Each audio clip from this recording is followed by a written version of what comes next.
on the hour, so we'll get started. So my name is Jaenisch, and I'm with the Epi Department, and today I'd like to welcome Dr. Jaenisch to give a seminar on arboviruses and the rise, epidemiology, control of dengue and Zika. So Dr. Jaenisch is currently with the Department of Infectious Diseases at Heidelberg University Hospital in Germany. He is both a medical doctor and clinical scientist with a research focus on infectious disease epidemiology and the clinical epidemiology of arboviruses. And he has a lot of experience in coordinating multi-center studies on dengue and Zika, which we'll hear more about, and is working with WHO and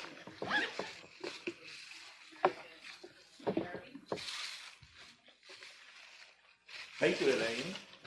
So, am I loud enough with this micro? Is it coming through? Okay, yes. I think we are a reasonably small group, so feel free to interrupt me if there are questions.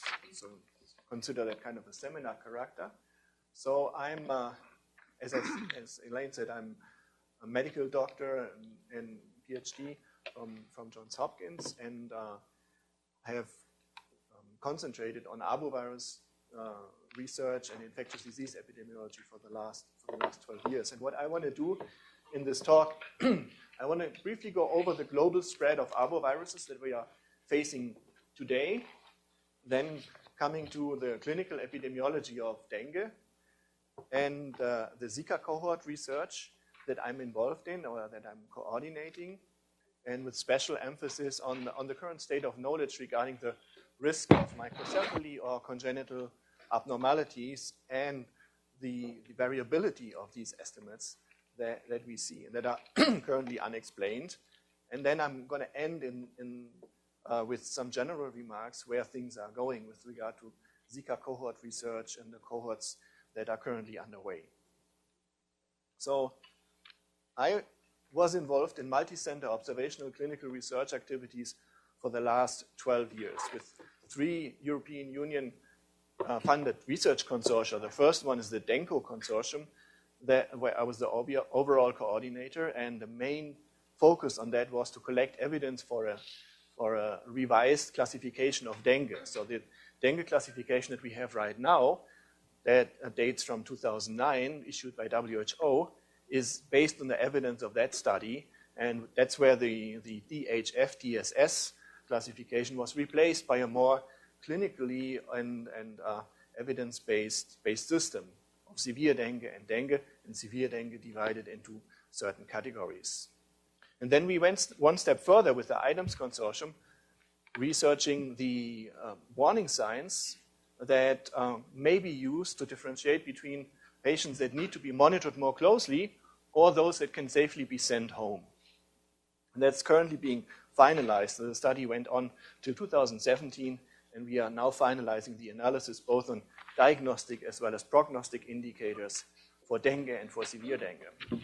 And part of the sites that were involved there then directly transitioned over into the SICA Alliance consortium that is coordinated out of France, and I'm responsible for the clinical cohorts in that consortium, and that's where we are now enrolling pregnant women and their offspring and their children for a pregnant women cohort, children cohorts, or birth cohort in the areas where Zika transmission is ongoing or was ongoing. Because as you know, Zika is kind of a strange animal. It went there really fast, spread over the whole continent, and then it seems it's almost gone by now. So when we are talking about arboviruses, they are causing epidemics. There are those 4 main candidates. It's dengue, Zika, chikungunya, and yellow fever. And those are some of the features of those that make it interesting or difficult to research them. For example, in Zika, there's only 20 to maybe 40% symptomatic infections. Means that in pregnancy, those pregnant women, they don't even realize they have been infected by Zika, and the outcomes can still be very severe. But I don't want to go into details of those. What I also want to allude to is that there's a lot of candidates in the waiting line. There's more arboviruses, and it's a global challenge. that we face with these diseases that potentially emerge, and they all benefit, of course, from the mosquito vector. The mosquito vector, Aedes aegypti, Aedes albopictus, is spreading worldwide, including Europe. So in Heidelberg, where I live, we just found the Asian tiger mosquito as well, and it's spreading there, making use of the niches. But as you know, in the United States, it's actually the same. So this is data from 2016 showing those counties in the continental US, actually Hawaii as well, where either Aedes aegypti on the left or Aedes albopictus on the right was found to be in 3 consecutive years, that's red, or in 2 consecutive years, that's orange, or yellow in 1 year. And maybe Brian might not know more about, and that might be updated already, this map. That's the last one I know from some presentation in the Zika cohorts that was shared. So it's kind of worrying that these mosquitoes are spreading more and more northwards, both in Europe as well as in the United States. So in the IDEMS consortium, which I coordinated until 2017, we estimated the global dengue burden to be around 400 million infections per year, of which around 100 million are apparent infections. And what's interesting is that although most infections happen in Latin America and in Asia, Africa is by no means silent. It's a continent where there seems to be the perfect conditions and also clinically relevant disease. It's just not being captured. And we took this on as a problem, and I'll come back to that later. But in that situation, so we were placed in Recife, in the northeast of Brazil, in Rio de Janeiro. In this situation, Zika came, and that's where it hit hardest. But as you know, it was initially discovered in Africa, in Uganda, actually, in 1948.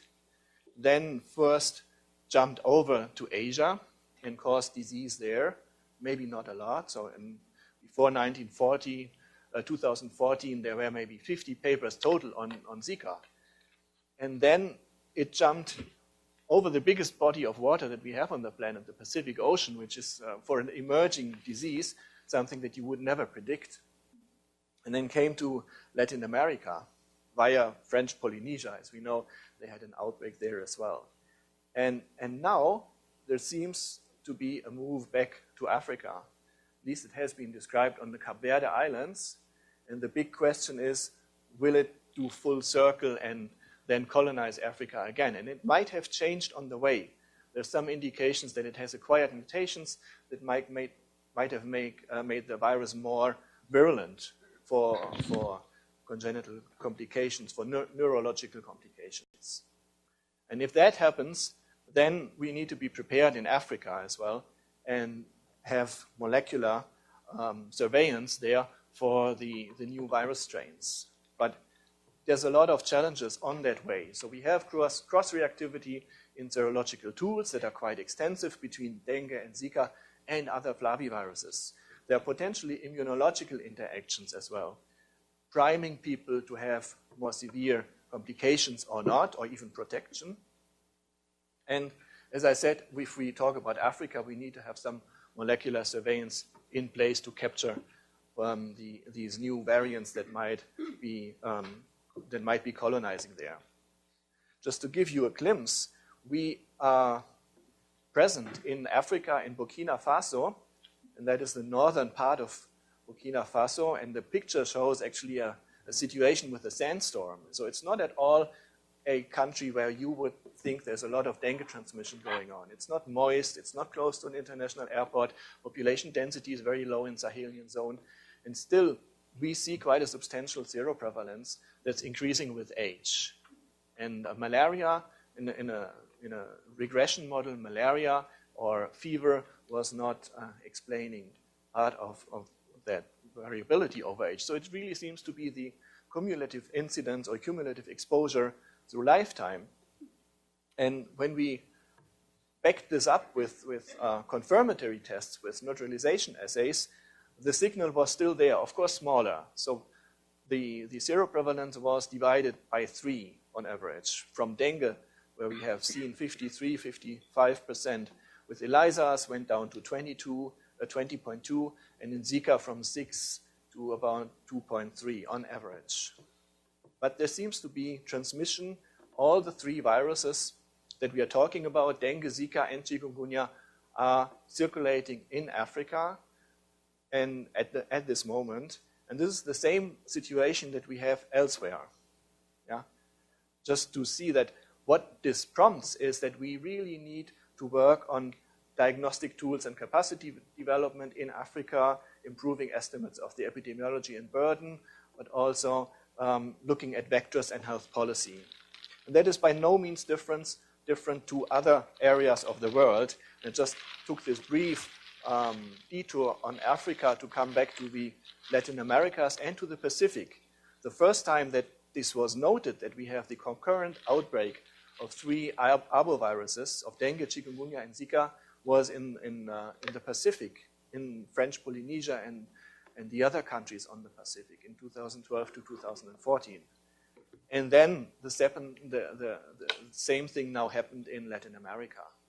Interestingly, we also have other phenomena going on, like, for example, the Zika virus displacement by a chikungunya outbreak in Recife. It was published by Teresa, who's sitting in the audience, with our data that we generated in Recife. So we have both this displacement phenomena, but also the concurrent outbreaks. And the challenge for the epidemiologist is to disentangle this in the face of the lab diagnosis, which is by no means simple, but also clinical diagnostics, and what it means then for outcomes. So if we have these 3 diseases, Zika predominant, chikungunya predominant, or dengue predominant, and take them apart kind of artificially, those are the clinical features that we see over time. In Zika, we have a few cases of neuro-Zika, and then we have microcephaly and other congenital abnormalities. In chikungunya, we have all these arthritis, long-term chronic manifestations over time, and dengue is much more acute. There's an acute, more severe component after the initial febrile illness. But those 3 happen simultaneously in various degrees of mixing. So, for example, if you look at this, what would you reckon, which of the 3 diseases is that one? The clinical features overlap quite a lot. If you see the calves, the foot there, if it was brighter or on the computer, you would see little petechiae. So that is dengue with petechia on the skin. On the other hand, this is another one of the 3, and there's at least one very strong clue what of the 3 this one is. Yeah? Yeah, it's Zika because of the conjunctivitis. That's a very prominent feature there. But look at the hands, like the swollen part between the joints. That's supposedly very typical. But the third one is chikungunya. It has arthritis, but the hands look very much alike. So these 3 diseases, from a clinical point of view, are really difficult to disentangle. There might be some very typical manifestations, but there's a lot of overlap. If you have this kind of erythema that is a Zika erythema or a dengue erythema, it's very difficult to tell apart. The same with the hands. So this is the challenge, and that's where we operate. So let me first go back to dengue. Dengue is the signature disease of globalization and urbanization. In the teaching, I always tell the students, well, we have the globalization of financing and of goods and services, but we also have a globalization of pathogens around the world, and those take advantage of people moving around, but also of other opportunities that they're presented with. And this is a picture I took from a friend's house in Dhaka in Bangladesh. You see all the greenery on top of the houses, but you also see the leak there of the air conditioning tanks. The mosquito is really benefits from the large urban conglomerations in the south and from all what's going on, the construction sites, the trash, and that's not collected. And so it has colonized the world, and there are 4 serotypes of dengue that used to be more separated, but over time, from 1970s to the 1990s and even beyond, now we have a situation where all 4 serotypes are present in all parts of the world. So what we have done in the last 12 years, it's a lot of dengue research that we have been involved with, is summarized in this figure. It's the dengue case classification by severity. There's a big pool of dengue patients. Some of them have warning signs, and some of those develop into severe disease, and even without warning signs, of course. And in the first few years of dengue research, we concentrated on the criteria for severe dengue that you find on the right that actually went into the WHO classification that's up there. And that has had important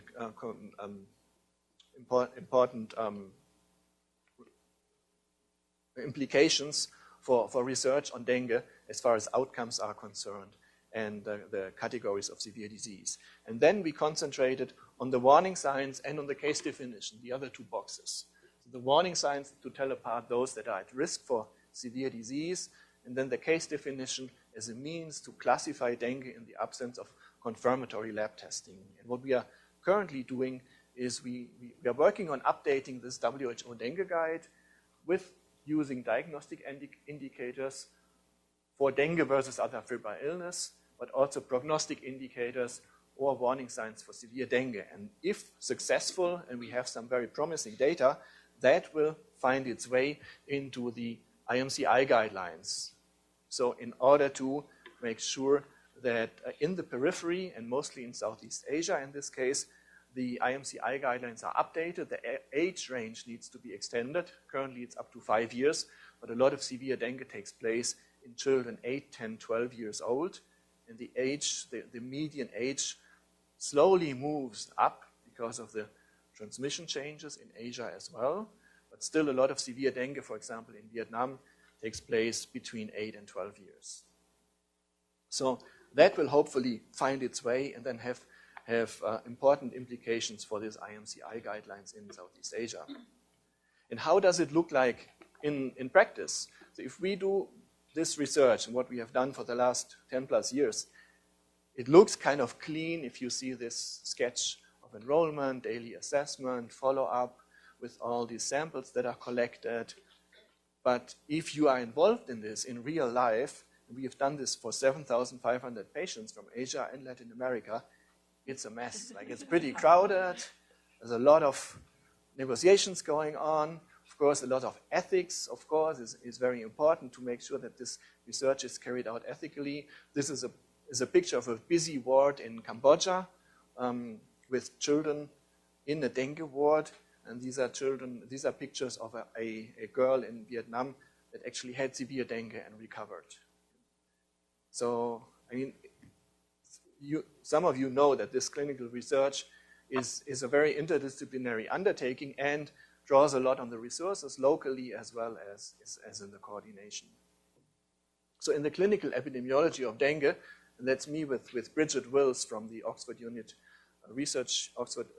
Research Unit in Vietnam, in Ho Chi Minh City, we have characterized intermediate severity endpoints for vascular leakage in dengue. We are trying to characterize substratified endpoints for each severity category. And that model for that is some research by the Khalifi malaria unit led by Kevin Marsh in the 90s that kind of teased apart severe malaria into different clinical entities. Severe cerebral malaria, severe malaria anemia, severe malaria with respiratory distress. And with our data, we did the same with dengue. And we see that there's actually quite a number of cases that have severe vascular leakage only. Yeah? They don't have also bleeding or organ dysfunction. And the question is are these the more pure cases, the cases that if you want to evaluate biomarkers, that you probably take those and not the intersect that have everything, because different biomarkers could be in play here. So we are trying to set this up, and we're actually almost finalized with that. We think that those who have, for example, bleeding alone, probably have some kind of inherent comorbidity that makes them bleed instead of having noticeable vascular leakage. There's actually no pathogenic mechanism right now discussed that would lead to bleeding alone in dengue without vascular leakage. But that's something that comes out of this evident dissociation, but at least it's very certain that there's a lot of cases that have vascular leakage alone and nothing else. And the same is true if we enrich this with intermediate endpoints. And with all this work, I was involved with an effort led by NIH and PDC, the Pediatric Dengue Initiative, to come up with standardized clinical endpoint definitions for severe and intermediate dengue that can create an equal level playing field for the vaccine researchers that are testing their vaccines right now. And so the one paper has just been accepted or almost come out that presents the now new clinical endpoint definitions in these different clinical areas. And then we are putting an additional methodological paper in that goes into the detail how the group organized itself and used the Delphi methodology to coordinate the process. Okay, now switch gears. Zika, coming from the forest into the cities. This is the original Zika forest in Uganda. And by the way, it seems that Mayaro virus is an alpha virus currently circulating in the Americas that might be the next candidate for the trip to the city, but let's forget about that again. The Zika epidemic is kind of a tale of how the public health emergency and the research response worked. And I was very intimately involved in sleepless nights and some additional complications. So I was introduced first in November 2015 about the strange cluster of microcephaly in Recife, Brazil. And soon thereafter was recognized by ECDC and by CDC and by the Ministry of Health first in Brazil that might be linked to this new virus that was found 6 months before in the same area. In December 2015, traveled to Brazil and assessed the situation to the existing partner site in Recife. In January, I tried to contact the head of unit for EC funding because our project was there almost winding down, and we desperately needed additional funds actually to use this as an opportunity. But by law, they were not able to channel existing funds in our project, which I thought was really a lost opportunity. And then the WHO declared the public health emergency of international concern with the acronym FAKE, which at that time created some irritations. And then suddenly the European Commission issued a new call, and so we were on board, and we actually got funded. There was a WHO protocol harmonization meeting in Mexico that was trying to assemble everybody at the same around the table to make sure that we are working with harmonized protocols. Then there was this causality statement that I was part of in September. And actually in October 2016, we were able to start, but the first pregnant woman, we couldn't enroll before May 2017 because it took longer till the money arrived. And the sites in Latin America couldn't actually start before money would go there. So in spite of the fact that we did everything to do harmonization, to get ethical approvals, to get backup from WHO, it took forever.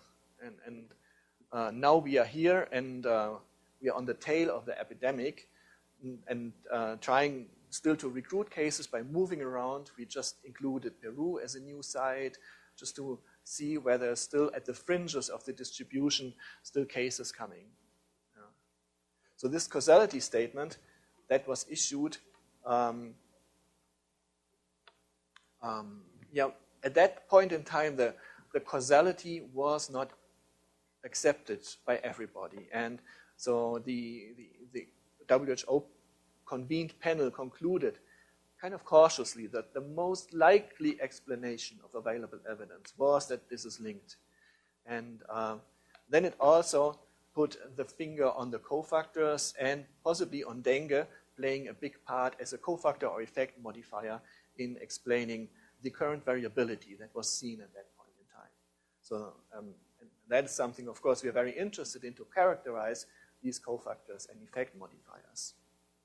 Prior to that causality statement, there was one prominent publication by the CDC colleagues in the New England Journal that used two sets of causality criteria. And I remember when I was in Epi 101, the Bradford Hill criteria, that was the causality criteria that you referred to, but they have this Sheppards criteria that were used for potential teratogens that they also used. And using both of them, also concluded that this was very likely caused by Zika. And I thought that these Sheppards criteria have an interesting point. They basically argue if you have one event that is rare, which is microcephaly in kids, and you have another event that is rare or has a low probability, that is a Zika outbreak 6 months before, then it's very unlikely that the two are not linked.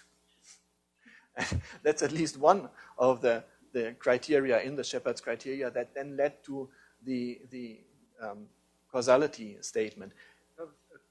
If you go back a slide, just a quick question is the WHO language, is this standard language most likely exponential? I mean, it's sort of inverted.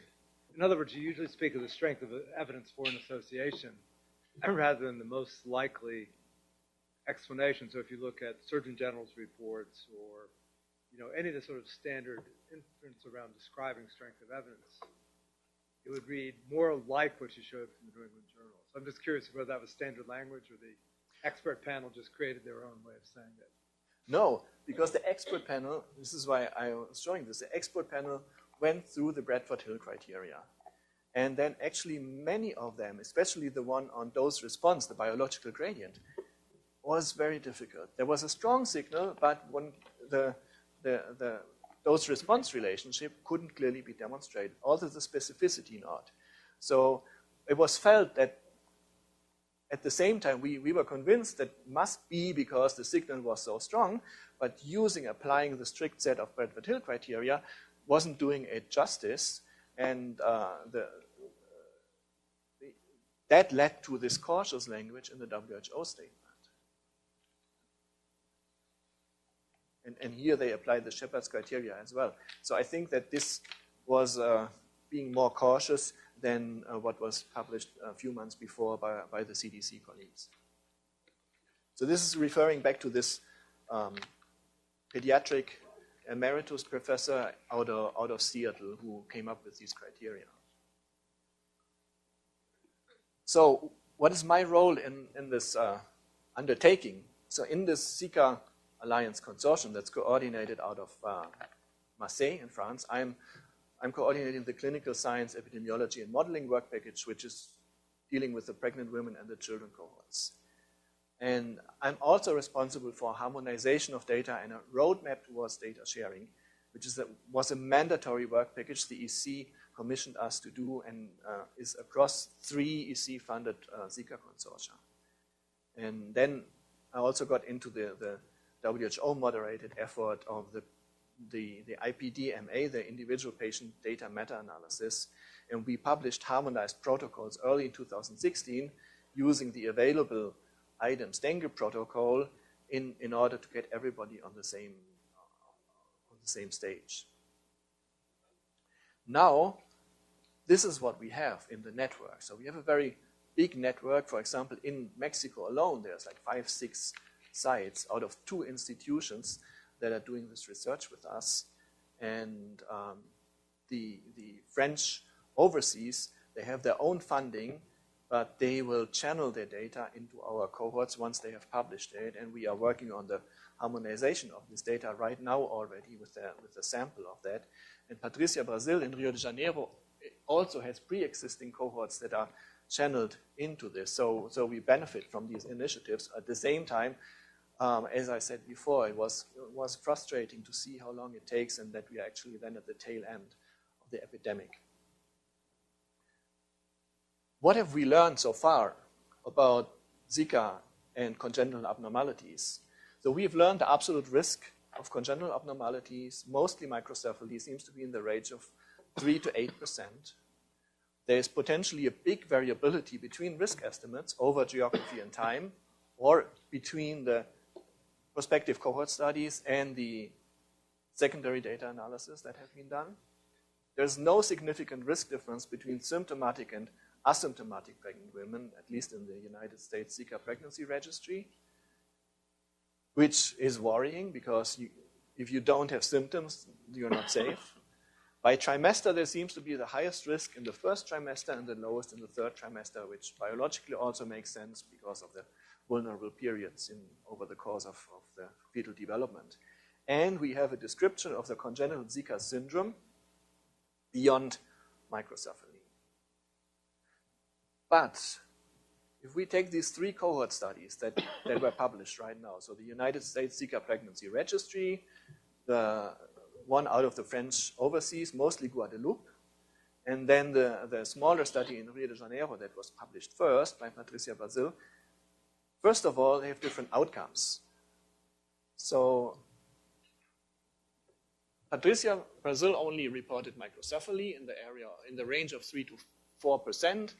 The others reported microcephaly or other brain abnormalities, and it's not evident in the papers how this compares. They use different outcome definitions, which are very similar statistically. One assumes normality, and the other one doesn't assume normality. But then the big one here is the any neurological abnormality, which is way up on 42% in this smaller study from Rio de Janeiro, and it's around 5 to 7% in the other 2 cohorts. So this has been a matter of debate, and we are currently trying to reconcile this, looking at the individual data, at least between the Rio de Janeiro study and the French overseas study, and maybe we'll also be able to do this with data from the colleagues from the United States Pregnancy Registry. So that needs to be reconciled so that we know what we are talking about. But that also makes it clear that we are not talking about microcephaly only now. We have a number of outcomes, and of course vaccine colleagues now ask us, what is the outcome that you recommend? So we have microcephaly and brain abnormalities, we have any neurological abnormalities, the congenital Zika syndrome, and then potentially we have other adverse pregnancy outcomes, and we don't know if they are causally related yet or not. That's where we are. And I briefly also want to show you what it looks like if we take secondary data. So we did this with data available at that point in time on notified, predicted, and confirmed microcephaly cases in all Brazilian states. And we grouped it here from north over northeast to the south in the end. And of course, the risk is highest, the absolute risk, in Paraíba and in Pernambuco, and lowest in the south, but also in the north, which is a little bit more surprising. So we used the number of cases reported as the numerator, and as the denominator, the number of live births averaged over the previous years, 2012 to 2014. And we had to assume an infection rate, because that wasn't known, but 50% infection rate reflects what was published before on seroprevalence. And the risks that we came up with between 3–4% maximum are in the same range as were then published in the cohort studies.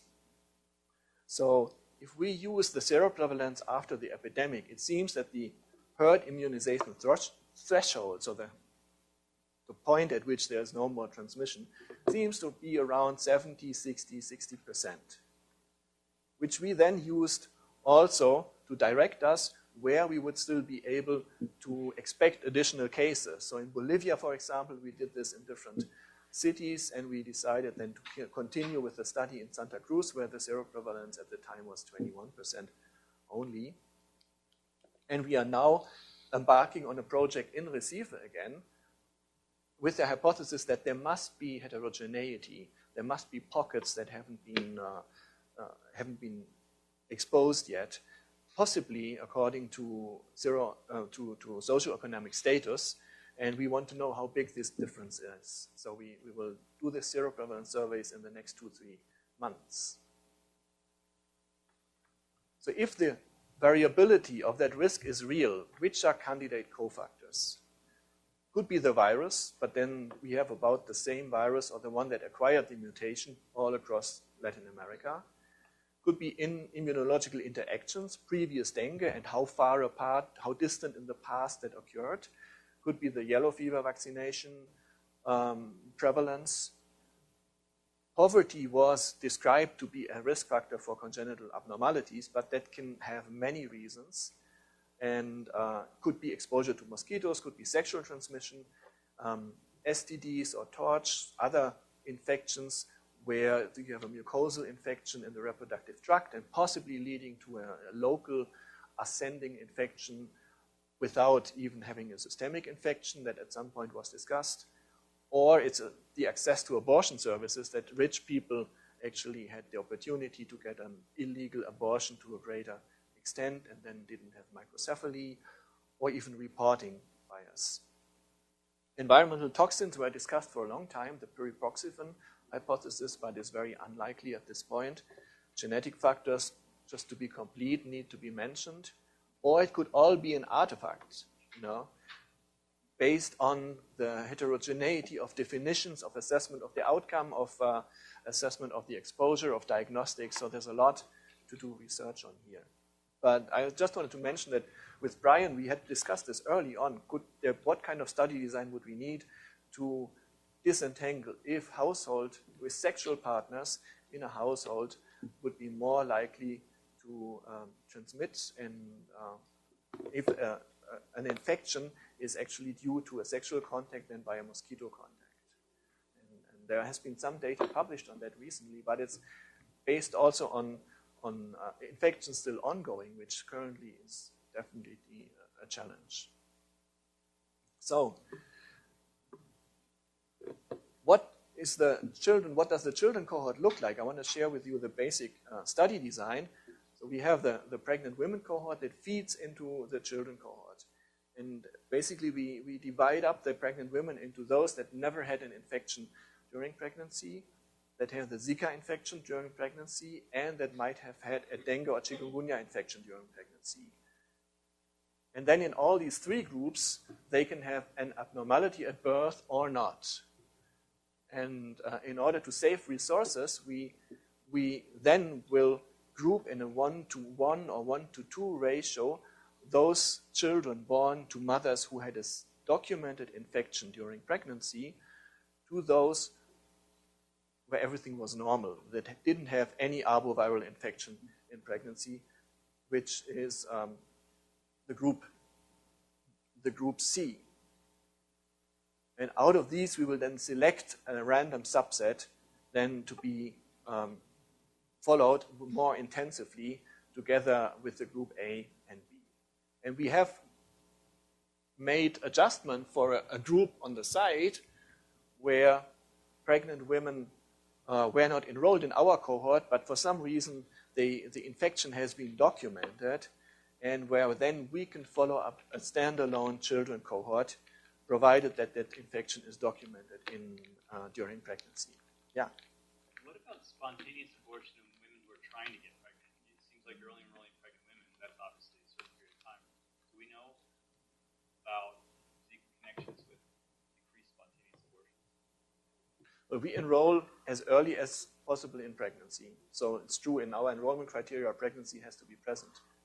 But if somebody's enrolled early and there's a spontaneous abortion, yes, that would be recorded. But you'll be missing a lot, maybe, if they're happening very, very early in Yes. pregnancy. Yes. Is there any evidence that there's increased spontaneous abortion I haven't- in any of the cohorts across Latin America? I haven't seen any, but it was one of the first ideas also that I thought if there's microcephaly, there must be also early pregnancy loss. And so we would capture this if we have somebody who came in pregnant and then at some point wasn't pregnant anymore. But I haven't seen any of the other big cohorts studying the same, publishing on that. And I don't know of any preconception cohort. That would have been, that would have a prohibitively large sample size to do a preconception cohort.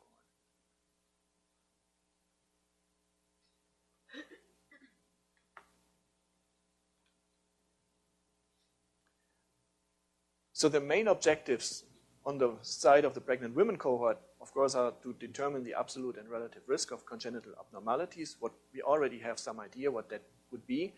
Then, of course, to determine risk factors and effect modifiers, and to determine the mother-to-child transmission risk. And as we think, the risk factors could be different for a transmission from mother to child, and then if the child is infected, there could be a different set of risk factors if the child develops abnormalities or not. So it could work in two ways. But there's currently no silver bullet to diagnose a child being infected or not. It's the model of toxoplasmosis, if some of you are familiar with that, where you have to follow the children for the first year of life and then looking at the antibody kinetics, and if they rise or if they persist, then figure out if the child was infected in utero or not. So it will take a while to do that. And we follow the children for 24 months. Sorry, there was a typo that on the last writing there on the right, that we currently have a ethical approval to follow the children for 24 months, but we need to extend this, and we need to have some additional funding for an extension, because it becomes clear from CMV cohorts and others that some of the developmental abnormalities only are documented later than that. And so we do ultrasound at 4 to 6 weeks, transfontanelar ultrasound. We do an assessment of the eyes and of the ears, and then we do the Bailey's assessment at 24 months for neurocognitive abnormalities, and we do the so-called ages and stages, which is like a cheap version of the Bailey's. We don't have to pay for that at each visit to assess developmental milestones. And I think that what you're doing in Guatemala is very similar to that, and I shared this protocol with Steve to see if there's a common commonalities. But the challenge now is that there is not much Zika left. So I want to, that's my last slide, briefly say what do we do if there is no Zika? We have these great cohorts now funded, but it's really been difficult to ascertain enough cases. I mean, there are still pockets of transmission, and we do have some cases in our cohort so far that are confirmed, but it's not a lot. These cohorts were initially also set up to serve as nuclei for preparedness for future outbreaks. And I think that's what we need to remember ourselves, that it could well be in 2-3 years there's enough susceptibles, or just by climatic conditions that change, that we'll have more outbreaks. For example, Sao Paulo hasn't been hit so far. It's a really big metropolis, and in the past, the time lag between the first big dengue outbreak in Rio and Sao Paulo was around 5 to 6 years. And so there's some potential of big cities. Belo Horizonte is another candidate that there could be Zika transmission in the future, but we don't know. I mean, that's something to be prepared for. What I'm trying to rally for at the moment is to have harmonized birth cohorts using birth cohorts, for example, in Europe. I've been networking with birth cohort researchers in Europe to see what kind of instruments do they use, what kind of additional research agendas are there, how can we harmonize so that we have one set of variables and factors that they can have additional questions being asked on our birth cohorts, and we can benefit from their instruments and what they've already learned. So I've put a few areas of research that I think our cohorts could be interesting for in the absence of Zika, which would be child psychology, eclampsia research, microbiome research, metabolome research. And so this is something that I would really like to open up these birth cohorts for other research communities to take advantage of. But also I have a vision with regard to infectious disease epidemiology. What could be very interesting in sustained multi-center birth cohorts across Latin America is to really know more about the history of infection with different pathogens in early infancy, as this could play out in the future. So we know from dengue, it's the prime example, that the sequence of infection makes a difference, and that the acquisition and the time between the serotype exposures can translate into more severe disease or not. And what if, in general, the infectious disease exposures over time, especially in early infancy, prime towards certain, let's say, immune responses, but also diseases later in adulthood. So this I see as one of the unexplained future areas of infectious disease epidemiology that I would be very interested to invest in. With that, that's my last slide. I want to thank all the collaborators that are part of this huge enterprise of the Zika cohorts, of the dengue cohorts, and thank you for listening. And if there's additional questions, please. Thank you.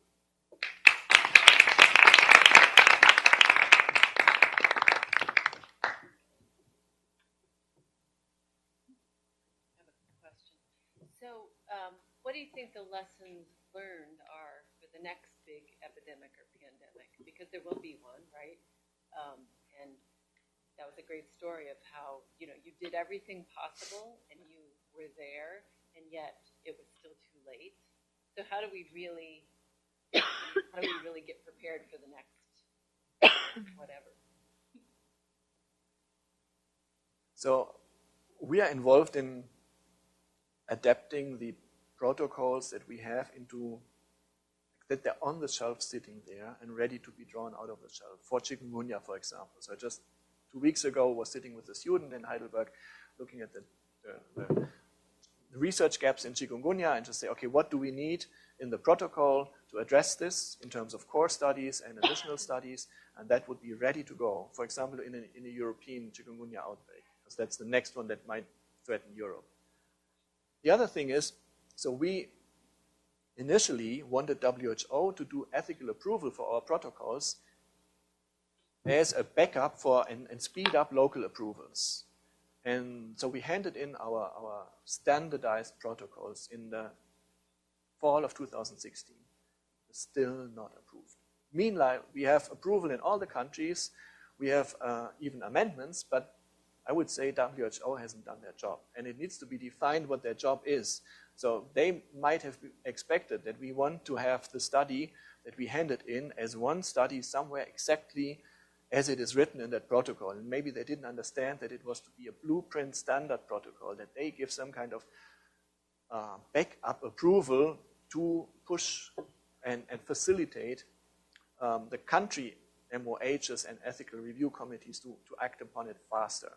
So I think we really need to discuss with WHO what their role is here, and maybe they need to make sure that their processes are a little faster, because that was really frustrating, and we have given up on that. But I would still say it would be nice if they take this on as their role, because that's what they need to come in. And then another thing that has really slowed us down is sending around panels for diagnostic quality control, and sending diagnostic kits, because in Latin America they're 5 times as expensive. We don't want to make any money on that, but there's research funding coming in a public health emergency of international concern, and then you are asked to pay an incredible amount of taxes on kits that you try to get in the country as fast as possible. It's such a difficult situation, and we are all faced with this the same, and researchers have sleepless nights and take their time to solve these logistical problems while they could do better things with their time. How did you select your sites? Is it strategic or Both. they were ready?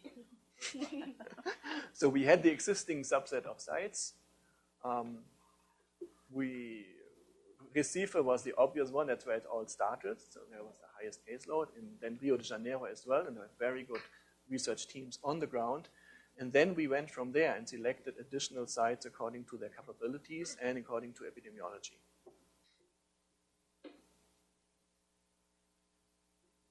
you mentioned this a little bit, but I'm curious if you have anything to say about co-infection and kind of the interplay of Zika and chikungunya and dengue, and particularly, do you think that explains any of these spatial heterogeneities we see in the risks?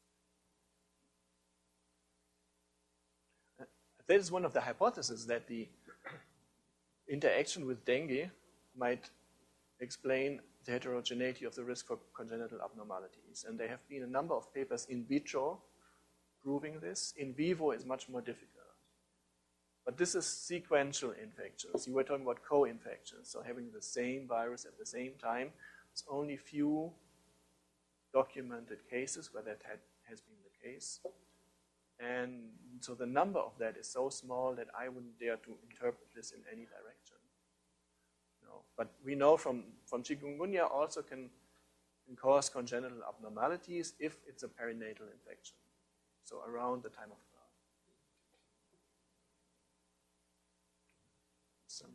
birth. My question was related to the initiating sites for the SICA Alliance. So now that Zika is backtracking into Western Africa and potentially still prevalent in Southeast Asia, is there interest in opening additional sites there to actually capture more cases? So we are actively engaged in West Africa in capturing Zika cases, but it's not a pregnant women cohort. It would be more kind of an acute febrile illness cohort in surveillance sites. And in Southeast Asia at this point, no. You know that there was the outbreak in Singapore with around 250 cases. Interestingly, no congenital abnormalities.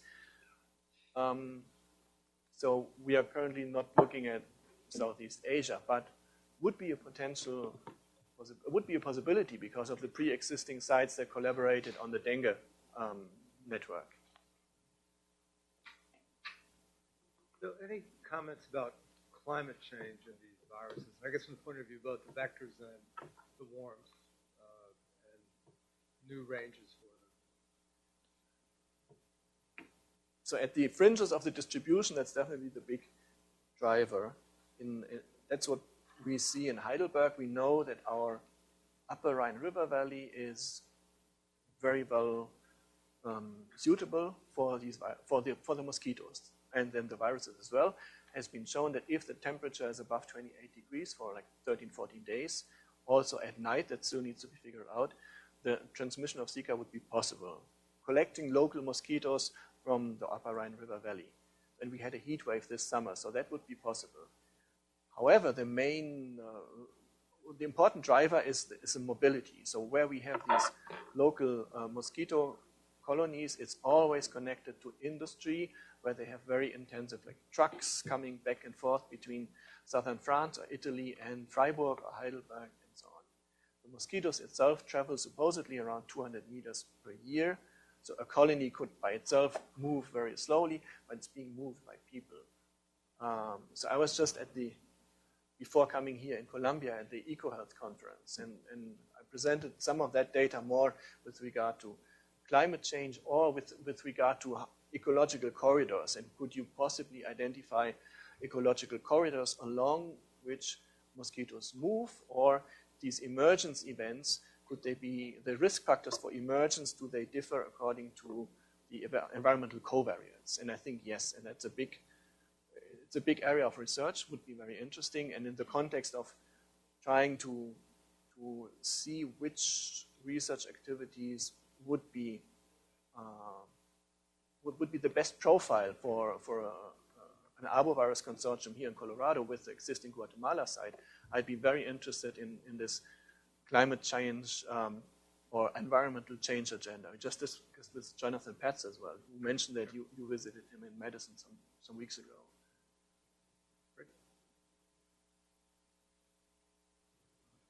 So you mentioned the displacement of Zika by chikungunya and Recife. Now, obviously the same primary vector, but very different viruses antigenically, and one being an alpha virus, one being a flavivirus.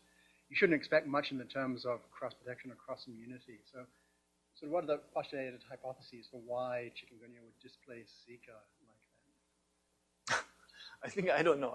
I can throw out that the Zika, the average viral load in people of Zika is very low, but also in mosquitoes. And the average viral load of chikungunya in people is much higher, but I would have to refer to Brian.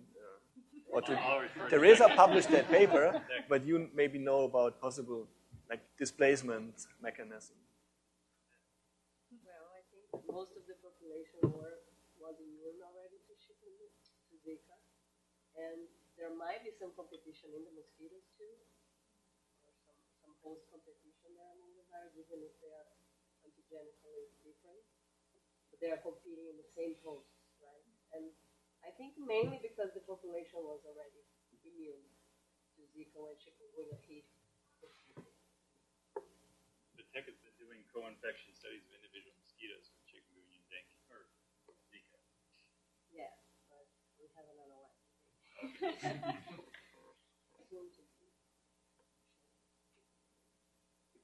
Well, we know that when they are co-infected, this wasn't my work, Greg Evil's work, they are able to transmit both viruses. What we are doing now is sequential infection, because I believe is more relevant epidemiologically. When they're infected with one mosquito, and then like a week later, they're infected with another mosquito, as the mosquitoes are infected throughout their lives. So we're analyzing this data now.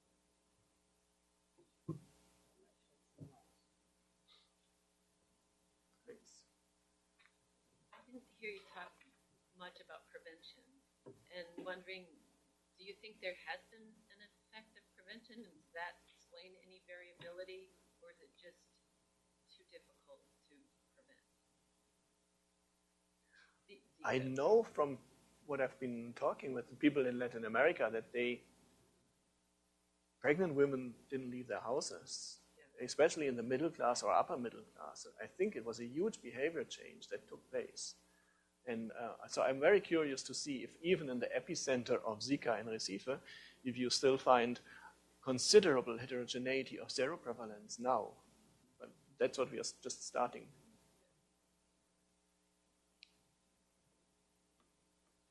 Any other questions before we finish?